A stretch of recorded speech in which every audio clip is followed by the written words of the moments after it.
Olá, seguindo nossa análise do Neuroscience of Intelligence, hoje a gente mergulha no capítulo 4. Vamos ver como essas tecnologias de neuroimagem estão mapeando as redes do cérebro ligadas à inteligência. Exato. Vamos explorar como técnicas tipo fMRI, DTI, análise de grafos, como elas estão testando e até refinando modelos como a teoria PFT. E também, claro, investigar a eficiência cerebral, a busca por genes nas imagens e o desafio, de tentar prever o QI só olhando o cérebro. Bacana. Então vamos começar por aí, pelas redes cerebrais. Como a neuroimagem ajuda a gente a enxergar isso? Basicamente, a gente olha a conectividade. Vemos quais áreas do cérebro conversam mais, digamos assim. Tanto em repouso, na famosa Default Network, Certo. enquanto durante tarefas específicas. e uma forma de visualizar é a análise de grafos. Pensa num mapa. Tem os nós, as arestas, os hubs, que são áreas super conectadas, e até os Hit Clubs. Rich Clubs. hubs que são muito conectados entre si. E os estudos mostram que redes mais eficientes, com caminhos mais curtos entre as áreas, geralmente estão associadas a um QI mais alto. E como isso se liga com a teoria PFT, que a gente já comentou, ela ainda vale? Sim, em grande parte sim. A PFIT propôs aquela rede distribuída, principalmente frontoparietal, como crucial para a inteligência. Uhum. Estudos mais novos com pacientes que tiveram lesões, grandes revisões de literatura, eles geralmente confirmam a PFIT, mas também sugerem alguns refinamentos. Tipo o quê? Talvez incluir outras áreas, como o cíngulo posterior, o pré-cuneus, até estruturas subcorticais. E não é só ativação, A qualidade da fiação da substância branca, que a gente mede com DTI, parece bem importante para a inteligência e para a velocidade de processamento. Entendi. Agora, e aquela ideia mais antiga de que cérebros mais inteligentes seriam mais eficientes, gastariam menos energia? Isso se confirma hoje? Olha, a história é mais complexa do que parece.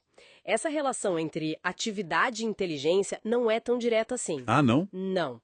Parece que depende muito, sabe? Do tipo de tarefa, da dificuldade, talvez até do sexo da pessoa, da região do cérebro. Não é uma regra simples de menos atividade igual mais inteligência. Entendi. E aí entra uma tecnologia bem legal, a magnetoencefalografia, a MEG. Ela tem uma resolução de tempo incrível, milissegundos. Nossa! Pois é. Dá para ver não só onde o cérebro ativa, mas quando. O fluxo da informação mesmo. E pesquisas com MEG, inclusive algumas do próprio Haier, estão mostrando padrões de ativação bem individuais na hora de resolver problemas, mesmo entre pessoas com um QI parecido. Que interessante.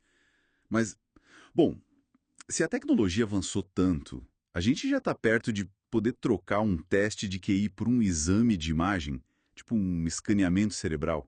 E ainda falta. Na prática, estamos longe disso. Prever o QI de uma pessoa olhando o cérebro é bem difícil. É. Por quê?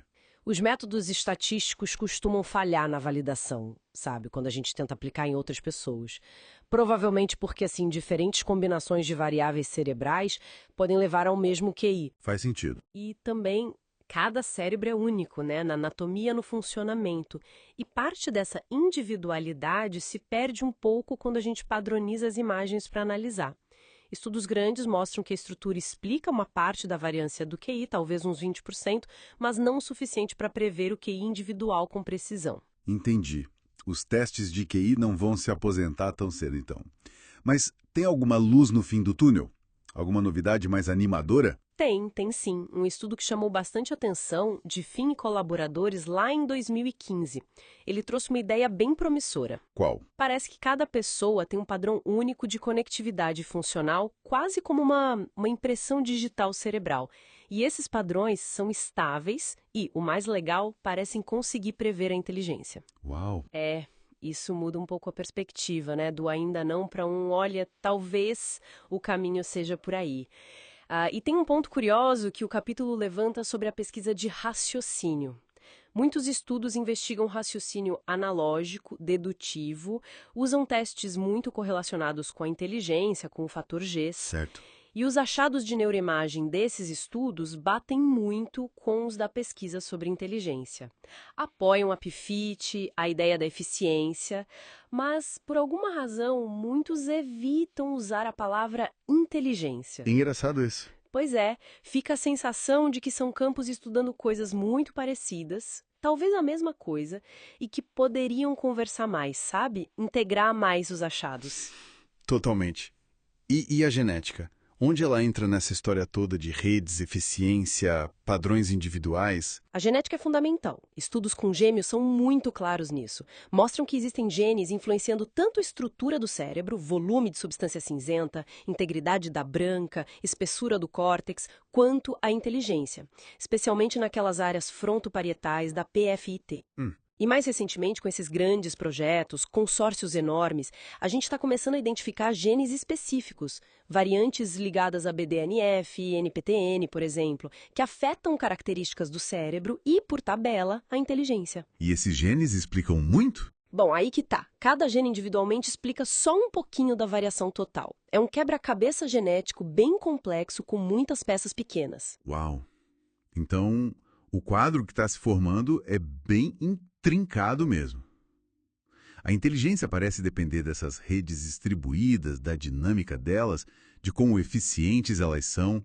Tudo isso influenciado pela genética e com uma assinatura bem pessoal em cada um. Exatamente. A gente saiu daquela pergunta mais geral de onde está a inteligência no cérebro para investigações bem mais refinadas, sobre os mecanismos específicos, as redes, a base genética delas. É um avanço e tanto. Com certeza. E essa ideia de impressões digitais cerebrais ligadas à cognição é um exemplo fascinante desse progresso, de buscar entender essa individualidade. Fascinante mesmo. E deixa a gente pensando, né? Será que no futuro, com essa compreensão tão detalhada da base neural e individual da inteligência, será que isso não só vai permitir previsões, mas talvez nos force a repensar o próprio conceito de inteligência, ancorando ele mais na biologia única de cada cérebro? Fica a reflexão.